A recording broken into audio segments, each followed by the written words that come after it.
So I've never done a video like this before, but I've seen other tech YouTubers do it, and that's the daily tech carry videos. And the reason I've never done it was because through 2023 and even before that, I didn't travel as much as I used to, and I never really had a need for a bag that had all my tech in it. But with my plans to travel in 2024 and the fact that I was starting to do a lot more towards the end of 2023, I wanted to make sure that I did have a bag of daily carry tech on lock. So I want to go over that with you today and give you my daily carry for 2024. And of course, my first everyday carry would have to be this.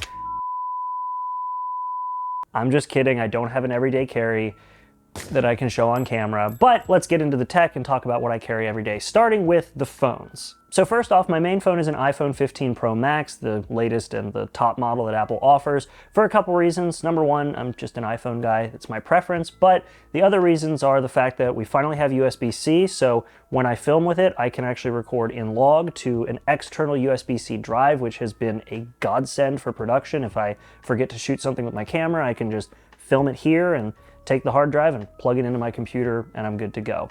On top of that, the camera is good enough for B-roll footage if I forget to film something on this camera, like I just said. And with my plans to launch the car channel, I'm probably going to be using this as the main camera more often, even though I'll be carrying around some other camera options in my bag. And of course, adding to that I like to do beta testing after WWDC, having the latest and greatest hardware on the iPhone definitely makes sure that there's no sort of hiccups that are caused by slower hardware. You can just run the latest beta and any bugs you see are actually related to the beta and not the hardware. Now, I do carry a second phone with me, and this is what I consider my work phone. This is the one that I put all my YouTube stuff on, all my emails for YouTube, the YouTube Studio app. Anything related to this or my other channels goes on this, a Google Pixel 6 Pro. And the reason why I went with this is for a couple reasons. Number one, I love the cameras on the Pixels. The photos that I've seen have been fantastic, and I actually took what I would say is my favorite photo from a smartphone, period, with this phone, so it's really nice, I love it. But also, this actually runs the latest version of Android 14, and from everything I've read, it's supposed to be getting the next version, which is Android 15. So as an iPhone user, but somebody who likes to talk about tech, this gives me the opportunity to test the new features of the new versions of Android without having to spend a lot of money on it, because it's not going to be my main phone, but also I can just test out the latest versions of Android while still keeping my other phone around. And I like to keep the clutter of my YouTube work off my main phone. That's for friends and family. And the case I have on it is just the one that Google made for the phone. It's just a silicone case, which I prefer over the silicone case that Apple makes because it doesn't grip your pockets, and it's definitely better than fine woven, which is also why I replaced the case on my iPhone.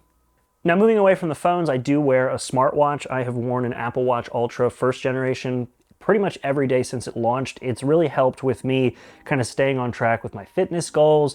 It's sort of encouraged me, or as I call it, fat shamed me into hitting the gym more often. And so this has just been my go-to, and I just switch the watch bands around whenever I feel like it. But generally, yeah, this has been a great purchase, and I've worn it pretty much every day to the point where I have a tan line now. When it comes to headphones, I pretty much just exclusively carry the AirPods Pros. Look, even with Android phones, these work really well. Apple just gets it right sometimes, and these are great. These are fantastic with noise canceling. If I feel like playing the drums over at my parents' house, but I'm not recording anything, I can just throw these in, and they do a great job of isolating the sound from the drum kit. They're just great all around. Love them. However, when I go to the gym, as good as the pass-through is, sometimes I just prefer to have straight audio, no pass-through mics, just the sounds from around me while still listening to music. And that's where I will occasionally carry the Sony Link Buds. I did a video on these, but basically they're like little donuts. They've got holes in the middle of the drivers, so you can hear what's going on around you because it's actively just passing sound through the center. But the sound, while it's not the best, is good enough while you're doing a workout that it doesn't distract you with terrible sound and still keeps you aware of your surroundings. Now, in terms of laptops that I carry around, I don't actually carry a traditional laptop around with me for YouTube because I don't really need it. All the big work that I have to do with clients for color correcting or big projects that I work on here on the channel all go to my Mac Studio, which is mounted under my desk. So obviously I'm not taking that with me. And for travel videos where it's pretty much exclusively filmed on my phone, I can edit all of those on my M1 iPad Pro. I've pretty much had this iPad since it came out, and when you put the keyboard cover on it, you have the Apple Pencil, and you throw software like LumaFusion at it, even though there were some growing pains early on where Apple took way too long to implement computer-like features into the iPad, now that it's here, it doesn't miss a beat. I love using it, and especially when I'm traveling, filming with my iPhone or even with a higher grade camera and throwing those photos and videos into LumaFusion, you can get some pretty high grade edits, and I actively use it for things like audio recording with Logic Pro on the iPad, but I don't use Final Cut Pro on the iPad because it's really not where it should be. But yeah, because the iPad Pro has USB Type-C, in fact it's Thunderbolt 4 capable, you can pretty much plug any accessory you want to into it, and to do that I use this little Anker adapter. Now, I've kind of sworn off Anker since the whole security camera thing, but I already had this beforehand and I really don't want to spend more money on another one. It works and there's no camera on it, so they're not tracking me with it, so this is what I use to plug in my SD cards, my external hard drives, as well as, of course, the audio equipment that I record with. The other laptop that I carry with me, I can only show the hardware of because it's my work laptop for my bill-paying job, and that's a Microsoft Surface Laptop Go. And while the hardware is nice, it feels like a budget MacBook, it does have Windows, which I'm not a huge fan of. And with the software my work makes me use, it does feel like it could do better, but it's a work laptop. It looks nice. I would probably not complain if I owned a Surface Laptop Go of my own, but for now, that's all I can show of it, and it's fine. And it's light enough that I can throw it in my backpack with my iPad Pro, and it doesn't feel overweight. Now, I did mention plugging in storage to the iPad Pro, which is kind of essential because I only have 128 gigabytes on it, and working with video, you obviously need more than that when the files get pretty big. And I take care of that with this Sabrent NVMe SSD enclosure, and inside I have a Western Digital Black NVMe SSD.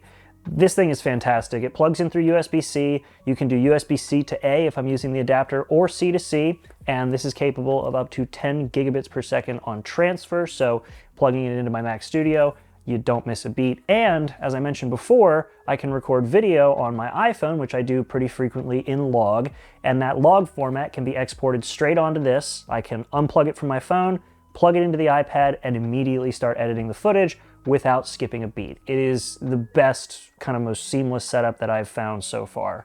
So definitely my go-to for storage, and that's really all I need. Now, something else that I tried to make sure was the only thing I needed out of this category for my everyday carry was a battery bank, because I previously used the battery bank that Apple made for the iPhone, and I did a whole video talking about why it is probably the dumbest product Apple has ever made. You can check it out over there after this video, but I don't use that anymore. I use this. This is a battery bank made by a company called Amigat, and this is a 27,600 milliamp hour battery. It's got USB-A, which I'm actually using to keep power on my camera right now, as well as 2 USB-C in and outputs. So you can charge them up from either port and discharge it and charge other devices through any of these 3 ports. And the reason why I also went with this, just for the nerd side of me, is because it has a little LCD display on it that shows you the wattage and an estimate of how long it's going to last while providing that wattage to different devices. So when I'm on the go, if I'm editing something heavy on my iPad Pro or my phones are low, I can plug them in on this,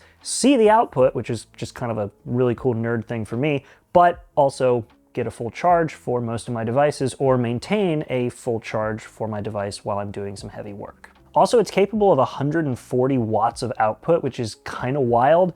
I haven't been able to test that because I don't have a 140 watt device to output to, but here in a bit I will talk about a device that was able to draw up to 67 watts from this, and it just took it like a champ. So pretty impressive little battery. And like I mentioned earlier, I use it to keep power on my camera while I'm recording, which is just a little bonus. Speaking of cameras, these are the things that are kind of the most important for what I do here on YouTube, and they also take up the most space in my backpack. The first one is the latest addition to my whole setup here, which is the Sony a7S II.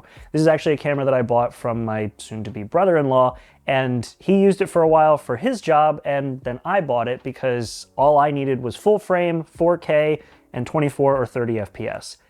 That was it, and I got a rig that mounts to it perfectly, great for handheld shots, and one of my favorite features is, of course, the better S-Log 3 that I couldn't use beforehand.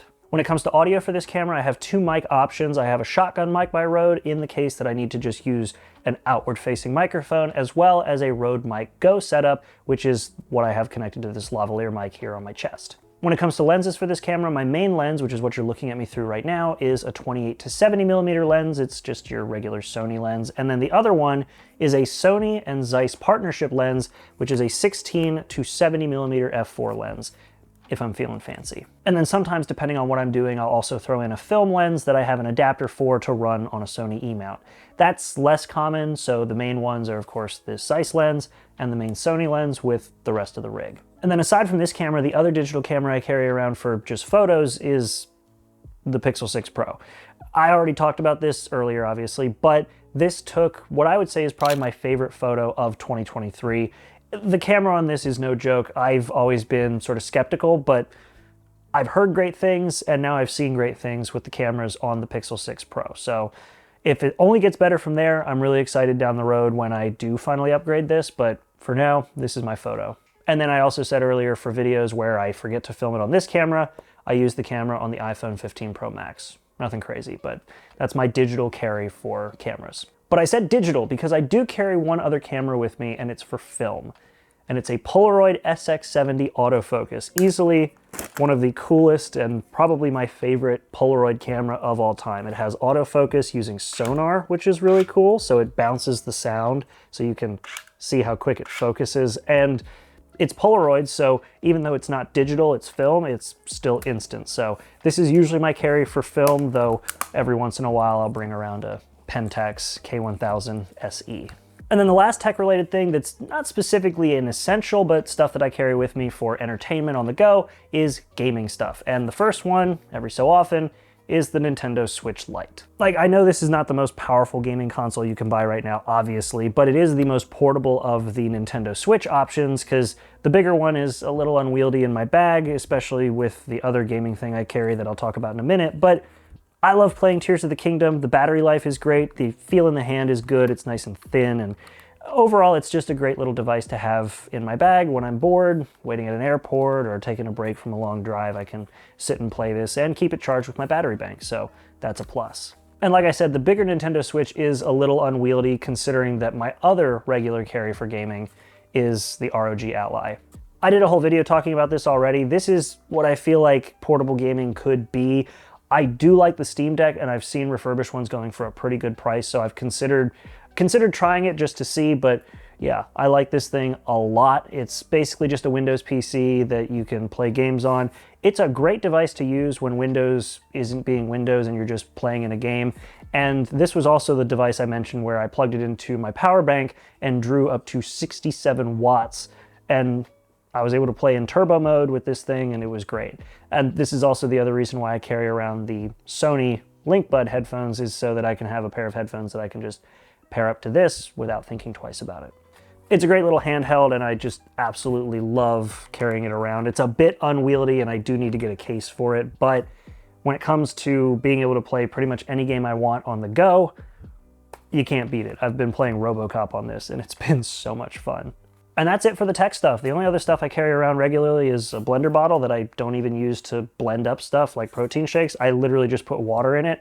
And I also have a bit of an addiction to Liquid Death. Not a sponsor, but literally just sparkling water. The Convicted Melon is kind of a fun one, but I like the flavor. It's my new addiction, and I'll even pour it into my blender bottle occasionally. But yeah, that's really it for the tech, and then of course, staying hydrated.